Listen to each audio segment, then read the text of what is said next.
Public Domain. The American Claimant by Mark Twain, Chapter 24. Next day, sure enough, the cablegram didn't come. This was an immense disaster, for Tracy couldn't go into the presence without that ticket, although it wasn't going to possess any value as evidence.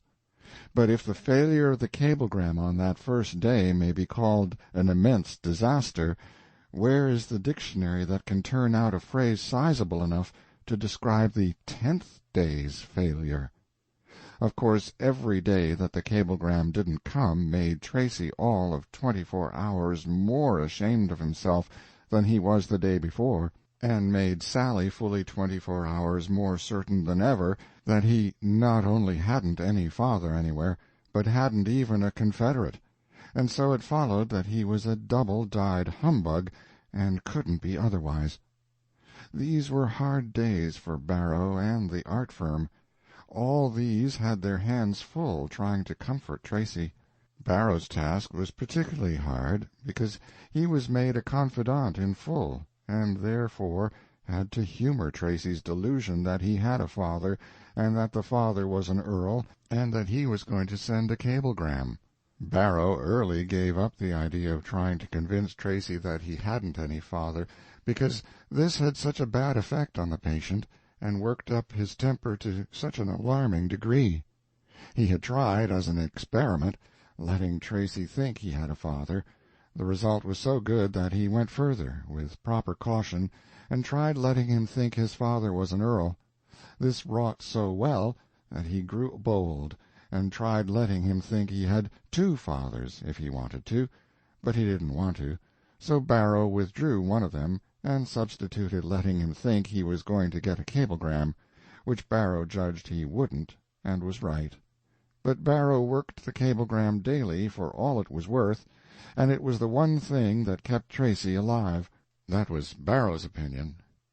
And these were bitter, hard days for poor Sally, and mainly delivered up to private crying. She kept her furniture pretty damp, and so caught cold, and the dampness and the cold and the sorrow together undermined her appetite, and she was a pitiful enough object, poor thing.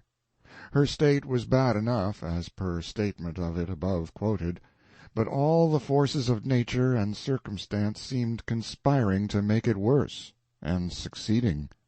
For instance, the morning after her dismissal of Tracy, Hawkins and Sellers read in the Associated Press dispatches that a toy puzzle called Pigs in the Clover had come into sudden favor within the past few weeks, and that from the Atlantic to the Pacific all the populations of all the states had knocked off work to play with it, and that the business of the country had now come to a standstill by consequence. That judges, lawyers, burglars, parsons, thieves, merchants, mechanics, murderers, women, children, babies, everybody, indeed, could be seen from morning till midnight absorbed in one deep project and purpose, and only one, to pen those pigs, work out that puzzle successfully. That all gaiety, all cheerfulness had departed from the nation, and in its place care, preoccupation, and anxiety sat upon every countenance, and all faces were drawn, distressed, and furrowed with the signs of age and trouble, and marked with the still sadder signs of mental decay and incipient madness. That factories were at work night and day in 8 cities, and yet to supply the demand for the puzzle was thus far impossible. Hawkins was wild with joy, but Sellers was calm. Small matters could not disturb his serenity. He said, "That's just the way things go. A man invents a thing which could revolutionize the arts, produce mountains of money, and bless the earth, and who will bother with it, or show any interest in it? And so you are just as poor as you were before. But you invent some worthless thing to amuse yourself with, and would throw it away if let alone, and all of a sudden the whole world makes a snatch for it and out crops a fortune. Hunt up that Yankee and collect, Hawkins. Half is yours, you know. Leave me to potter at my lecture." This was a temperance lecture. Sellers was head chief in the temperance camp. and had lectured, now and then, in that interest, but had been dissatisfied with his efforts. Wherefore he was now about to try a new plan. After much thought he had concluded that a main reason why his lectures lacked fire, or something, was that they were too transparently amateurish. That is to say, it was probably too plainly perceptible that the lecturer was trying to tell people about the horrid effects of liquor when he didn't really know anything about those effects except from hearsay, since he had hardly ever tasted an intoxicant in his life. His scheme now was to prepare himself to speak from bitter experience. Hawkins was to stand by with the bottle, calculate the doses, watch the effects, make notes of results, and otherwise assist in the preparation. Time was short, for the ladies would be along about noon, that is to say, the temperance organization called the Daughters of Siloam, and Sellers must be ready to head the procession. The time kept slipping along. Hawkins did not return. Sellers could not venture to wait longer, so he attacked the bottle himself and proceeded to note the effects. Hawkins got back at last, took one comprehensive glance at the lecturer, and went down and headed off the procession. The ladies were grieved to hear that the champion had been taken suddenly ill, and violently so, but glad to hear that it was hoped he would be out again in a few days. As it turned out, the old gentleman didn't turn over or show any signs of life worth speaking of for 24 hours. Then he asked after the procession, and learned what had happened about it. He was sorry, said he had been fixed for it. He remained abed several days, and his wife and daughter took turns in sitting with him and ministering to his wants. Often he patted Sally's head and tried to comfort her. "Don't cry, my child, don't cry so.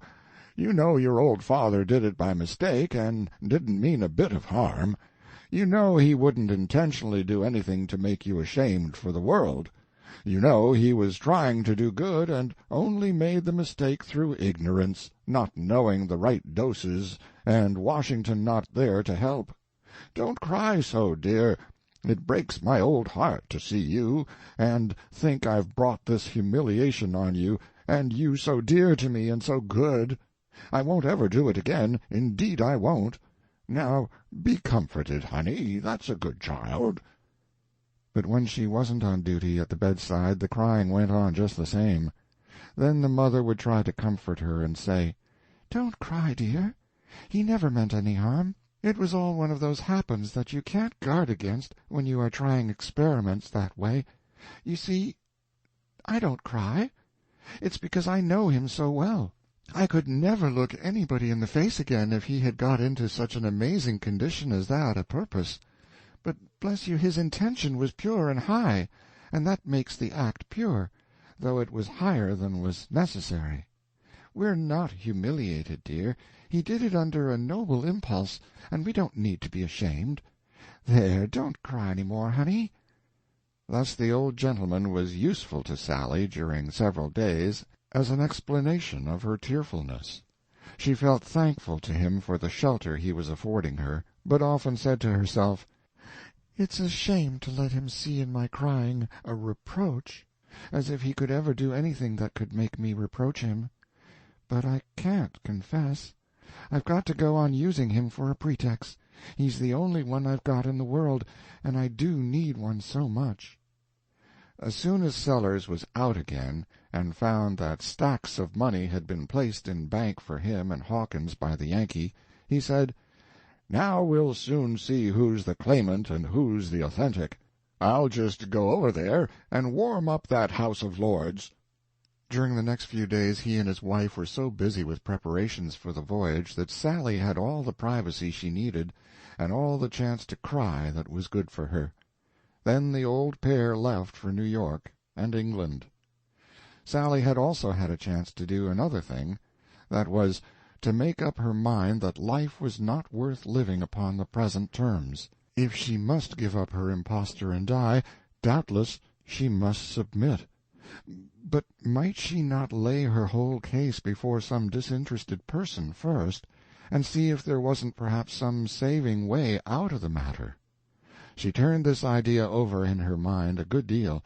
In her first visit with Hawkins, after her parents were gone, the talk fell upon Tracy, and she was impelled to set her case before the statesman and take his counsel. So she poured out her heart, and he listened with painful solicitude. She concluded, pleadingly, with, "Don't tell me he is an impostor. I suppose he is, but doesn't it look to you as if he isn't?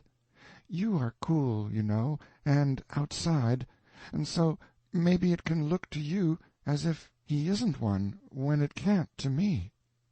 Doesn't it look to you as if he isn't? Can't it look to you that way for my sake?" The poor man was troubled, but he felt obliged to keep in the neighborhood of the truth.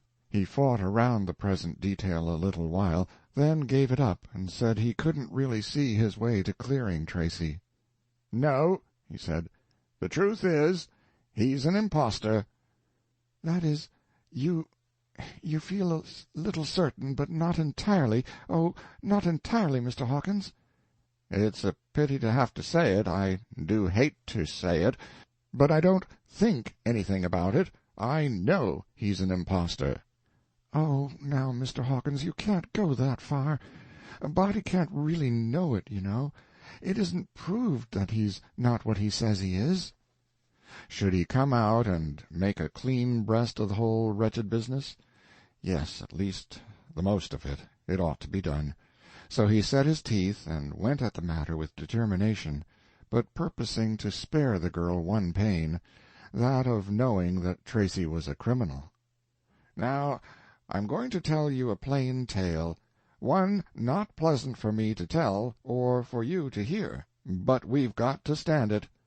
I know all about that fellow, and I know he is no earl's son." The girl's eyes flashed, and she said, I don't care a snap for that. Go on." This was so wholly unexpected that it at once obstructed the narrative. Hawkins was not even sure that he had heard aright. He said, "I don't know that I quite understand. Do you mean to say that if he was all right and proper otherwise, you'd be indifferent about the earl part of the business?" "Absolutely." "You'd be entirely satisfied with him, and wouldn't care for his not being an earl's son? That being an earl's son wouldn't add any value to him?" "Not the least value that I would care for. Why, Mr. Hawkins, I've gotten over all that daydreaming about earldoms and aristocracies and all such nonsense, and am become just a plain ordinary nobody, and content with it, and it is to him I owe my cure. And as to anything being able to add a value to him, nothing can do that. He is the whole world to me, just as he is. He comprehends all the values there are. Then how can you add one?" "She's pretty far gone." He said that to himself. He continued, still to himself, "I must change my plan again. I can't seem to strike one that will stand the requirements of this most variegated emergency 5 minutes on a stretch. Without making this fellow a criminal, I believe I will invent a name and a character for him calculated to disenchant her. If it fails to do it, then I'll know that the next rightest thing to do will be to help her to her fate, poor thing, not hinder her." Then he said aloud, "Well, Gwendolen?" "I want to be called Sally." "I'm glad of it. I like it better myself. Well, then, I'll tell you about this man Snodgrass." "Snodgrass? Is that his name?" "Yes, Snodgrass. The other's his nom de plume." "It's hideous." "I know it is, but we can't help our names." "And that is truly his real name, and not Howard Tracy?" Hawkins answered regretfully, "Yes, it seems a pity." The girl sampled the name musingly once or twice. "Snodgrass, Snodgrass. No, I could not endure that. I could not get used to it. No, I should call him by his first name. What is his first name?" His initials are S.M." "His initials?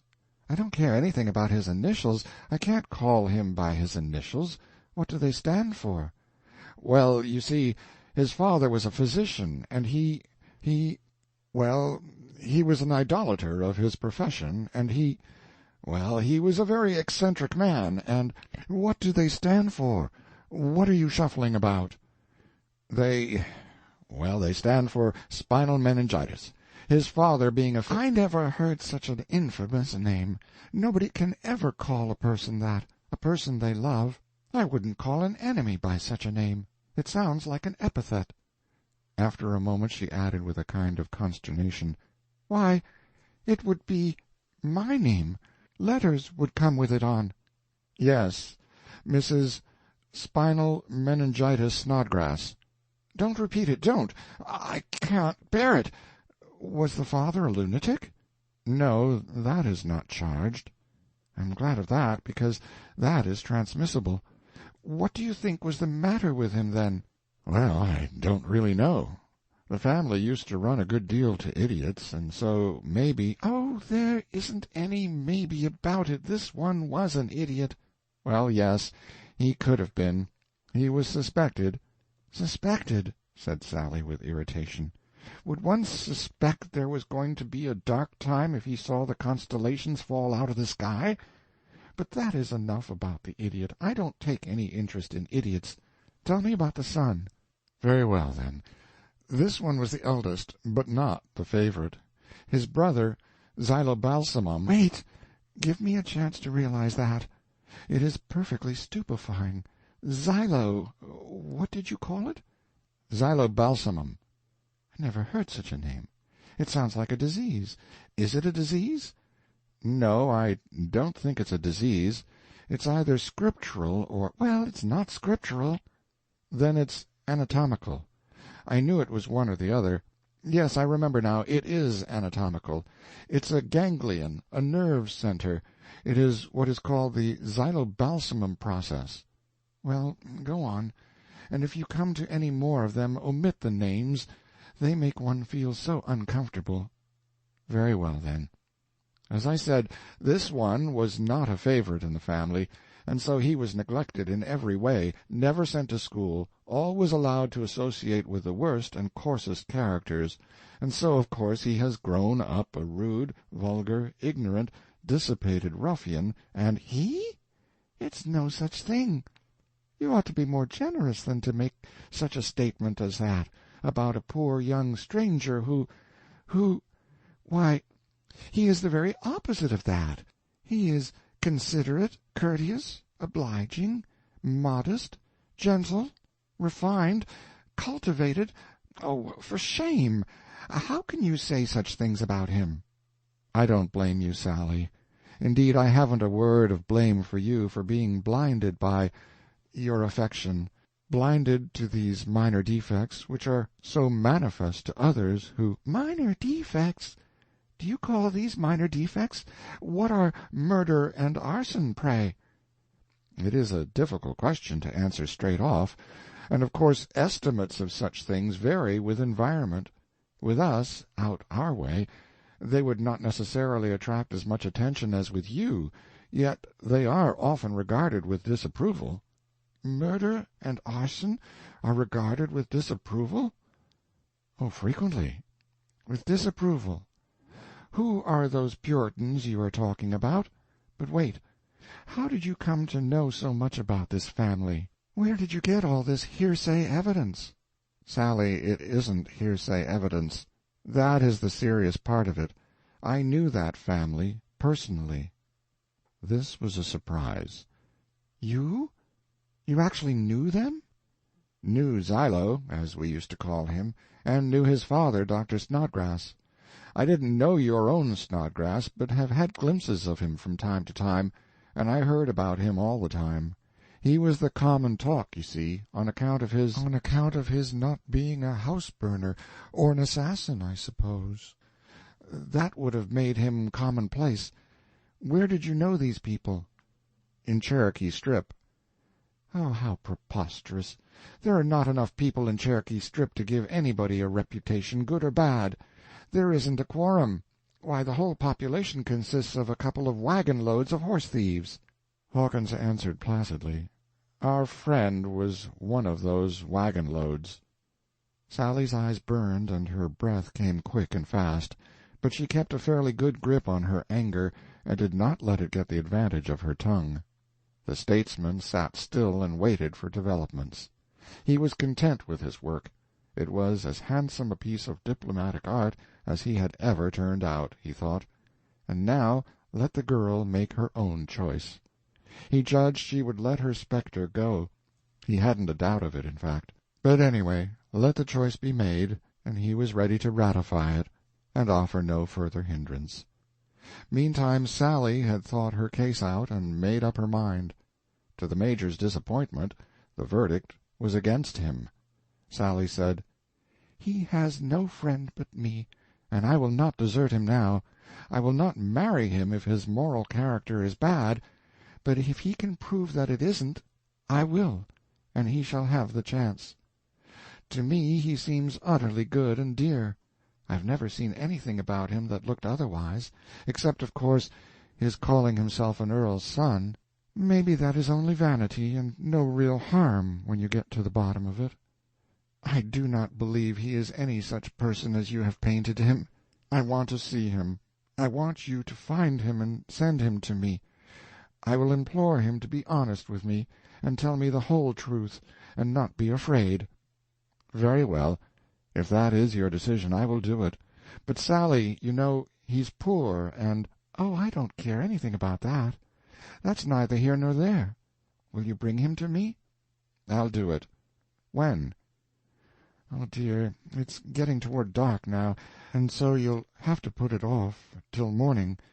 But you will find him in the morning, won't you? Promise." "I'll have him here by daylight." "Oh, now you're your own old self again, and lovelier than ever." "I couldn't ask fairer than that. Good-bye, dear." Sally mused a moment alone, then said earnestly, "I love him in spite of his name," and went about her affairs with a light heart. Chapter 24